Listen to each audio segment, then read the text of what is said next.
ওয়ালা তানাবাযু বিল আলকাব, কাউকে মন্দ উপনামে ডেকো না।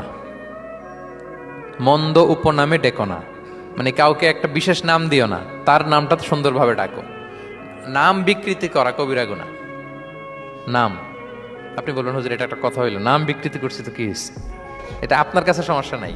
ধরেন যে ওই লোকের নাম আব্দুল্লাহ, আপনার কাছে আব্দুল্লাহ এটা সিম্পল, ধুর আব্দুল্লাহ একটা কিছু হইলো। কিন্তু যার নাম আব্দুল্লাহ তার কাছে এটা অনেক দামি। তার কাছে কি? কারণ এটা তার পরিচয় বহন করে। ধরেন যে আমার নাম কি মিজান, আপনার কাছে মনে হয় আরে মিজান একটা নাম হইলো, তা আমার কাছে তো এটা অনেক গুরুত্বপূর্ণ, কারণ এটা আমার পরিচয় বহন করে। এই নামে মানুষ আমাকে ডাকে, ফলে এটা আমার খুব আদরের, আমার কাছে বড্ড যত্নের, দরদের নামটা। আপনার কাছে নাও হইতে পারে। মানুষ প্রত্যেকে তার নিজের নামকে খুব পছন্দ করে।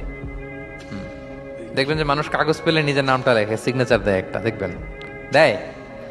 এরপর দেখবেন যে সি বিচে ঘুরতে গেলে বালুর মধ্যে নিজের নামটা লিখে, দেখবেন লিখে।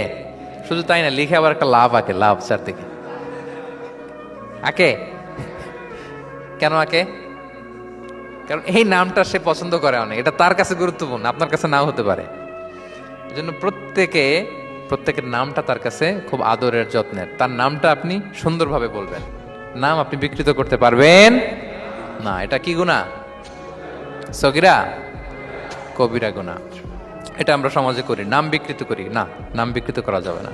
ওয়ালা তানাবাযু বিল আলকাব, মন্দ নামে ডেকো না। আমাদের সমাজে এটা আছে। দেখবেন যে বাবা মা সুন্দর নাম রেখেছে আবু বকর, ওকে ডাকে বকইরা, আছে না এরকম? তারপর নাম রেখেছে ধরেন আব্দুল কুদ্দুস, ওকে ডাকে। নাম রেখেছে আব্দুল ওয়াক্কাস, ওকে ডাকে। এই বিকৃতি আপনি করতে পারবেন?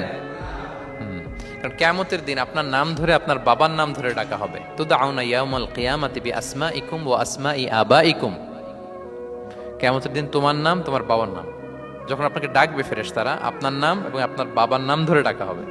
এজন্য রাসূল সাল্লাল্লাহু আলাইহি ওয়াসাল্লাম বলেন ফাআহসিনু আসমাক, তোমাদের নামগুলো সুন্দর রেখো, তাহলে সেই দিন ডাকবে বল্টুর ছেলে কল্টু দাঁড়াও, তখন এই কোটি কোটি মানুষের সামনে আপনি এই নাম নিয়ে দাঁড়াবেন আর লজ্জায় পড়বেন।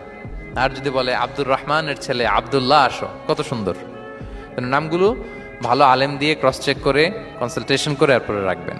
আর কাউকে মন্দ নামে কখনো ডাকা যাবে না।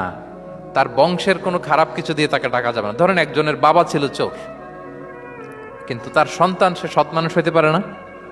এখন বাবার কথা কি আপনি চোরের পোলা বলে ডাকতে পারবেন? আপনি ডাকবেন না, বলতে পারবেন না, কারণ সে তো ভালো। তাহলে নাম বিকৃত করা, মন্দ উপনামে ডাকা, এটা কবিরা গুনাহ। এটা আমরা কখনো করব? মনে থাকবে প্রিয় ভাইরা।